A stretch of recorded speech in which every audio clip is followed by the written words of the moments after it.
What's up, everybody? Welcome back to school.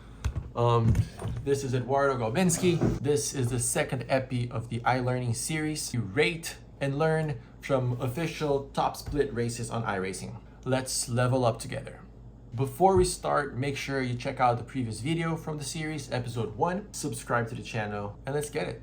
All right, so today's race is at Laguna Seca. Strength of field on the top split for Formula 4s is going to be 26.29. Our rating at Formulas is only 25.97 before the race, I should say. But we're going up, we're skyrocketing, so follow me, let's level up. This is Laguna Seca. It's an old school and somewhat dangerous track, I would say, but it gives good racing all the time.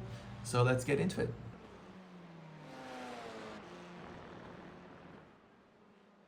Going up for my quali lap.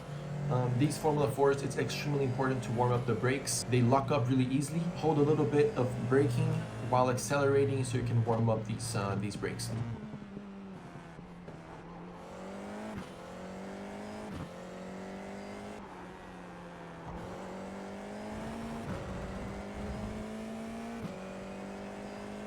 One more lap. Throughout the race, you're going to see that I actually make a lot of time on turn 1 just by staying inside, touching that second apex. You travel a lot less distance and you gain a lot of time.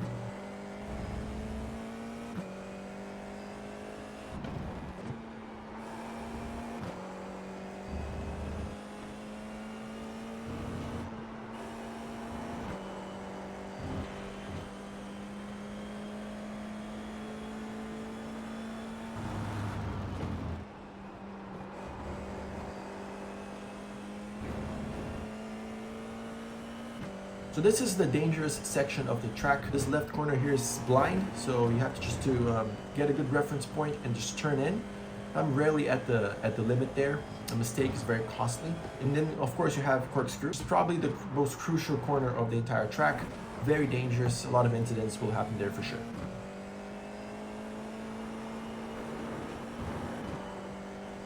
And this was my mistake on a qualifying lap on the third sector. This penultimate corner, I went wide, did not touch the apex, lost at least a couple tenths there. I was at least 2 or 3 tenths slower than I could have been. There was a potential 6th place, I think, on this qualifying, but we're going to start in 10th. So this is a very important moment of the race here, where we adjust our expectations based on qualifying. Starting in 10th place, really a podium finish for me would be like ideal. But first and foremost, we have to survive the first lap. So here comes a very important technique for race drivers, both virtually and in real life. You got to visualize the first lap. Okay, close your eyes, just work through as many scenarios as you possibly can that might happen on the first lap. Think about the track itself. If this is Laguna Seca, we know people are going to bunch up at corkscrew in the first lap, and you got to be very aware, especially at corkscrew lap 1. I'm starting on the outside while people bunch up in the inside. I'm going to try to go fast around the outside and just have these little plans, these scenarios play out in your head. For whenever they do happen, you're not caught off guard and you're kind of ready to react to whatever comes your way. Leave a comment, tell me how you would rate that qualifying lap. Green flag, green flag. We see you got a pretty decent start. I'm gonna show myself in the inside of this car in front of me so he can commit to go defensive, and I have a lot of space to go around the outside like I plan to. But remember, this is first lap and my main objective here is to survive the first lap. You're in the middle, 3 wide. This is pretty good reflexes, evaded a crash on turn 1. We are still alive and no damage. Keep to the right, there's an incident ahead, clear on the left. Car on your left.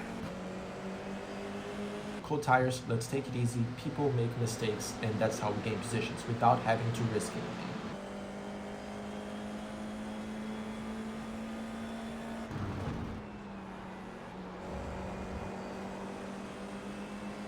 Car right.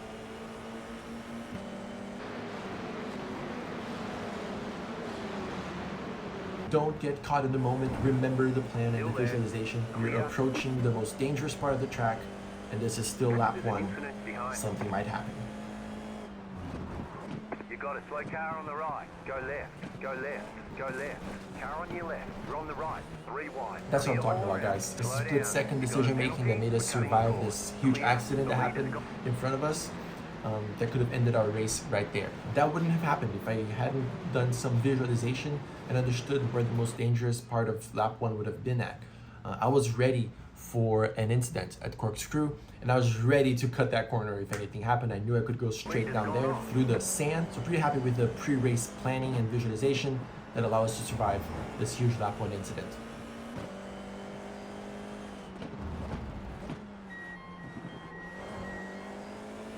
So we went from 10th place to 3rd place in 1 lap just by surviving crashes. Now, if you're trying to level up on iRacing, if you're trying to gain iRating, safety rating, surviving lap 1 really is half the job done. Okay, now we're gonna build some confidence. We have a very fast car in front of us with Andres driving really well and pulling us on his slipstream. Let's try to do some consistent laps here now that the dust has settled. I'll try not to lose his slipstream. Maybe he can pull me with him. Maybe we can open a gap from the cars behind. I am in 3rd place. I qualified in 10th, so I'm expecting some quick guys behind me. Being very consistent here and staying within a second to really capitalize on the slipstream is going to be crucial for the next few laps. You guys can still see me gaining on turn 1 just by touching that second apex and staying on the inside, traveling less distance than Andres in front of me. He kind of gains on me the entire lap, and I really, turn 1 is the one moment where I'm gaining back the time.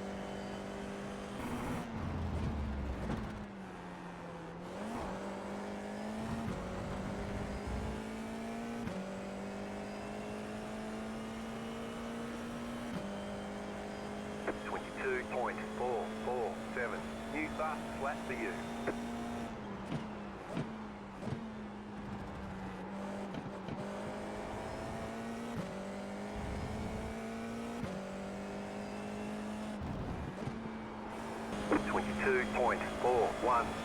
That was your fastest lap of the session. 22.513. 22.664. 22.529.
.269.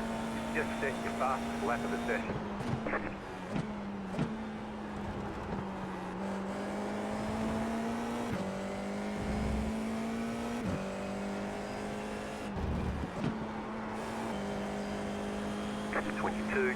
.377.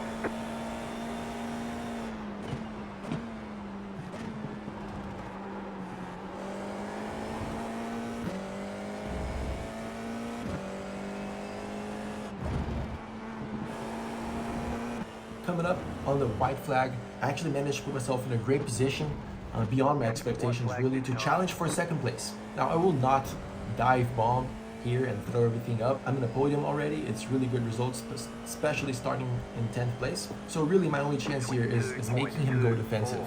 So I'm gonna pop up in his left mirror so he goes defensive and maybe makes a mistake. Maybe he's gonna be offline, so maybe I can make something happen. Turn 1 was the first overtaking opportunity. That did not happen. Next overtaking opportunity is going to be turn 4. After that, it's going to be really hard, either at Corkscrew, which is really dangerous, or at the last corner of the racetrack. There's an opportunity as well.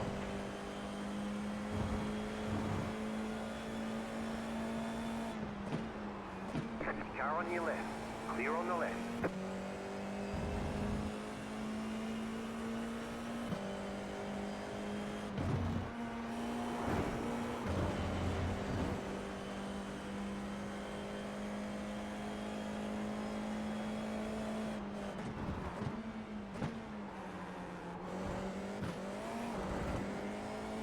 He gets a perfect exit out of corkscrew, carries so much speed in this last sector where he always gains time on me, makes no mistakes.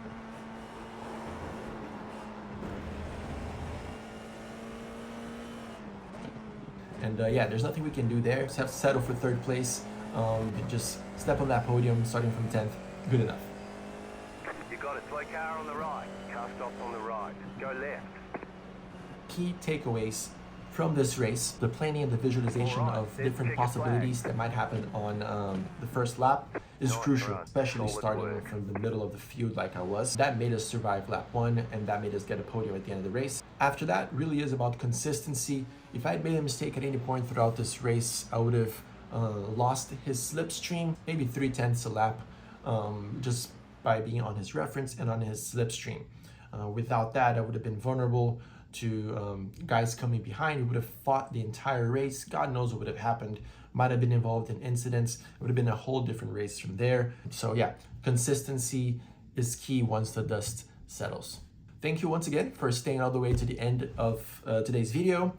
Make sure you leave a comment. Tell me what you think about the score, if you would have scored or rated the race differently. I think it was almost optimized from what I could have done starting from 10th place. Maybe could have overtaken him. Second place would have been like the best case scenario. But yeah, we finished in the podium. Let me know what you thought of the race. Leave a comment, leave a like, subscribe to the channel, and I'll see you next time.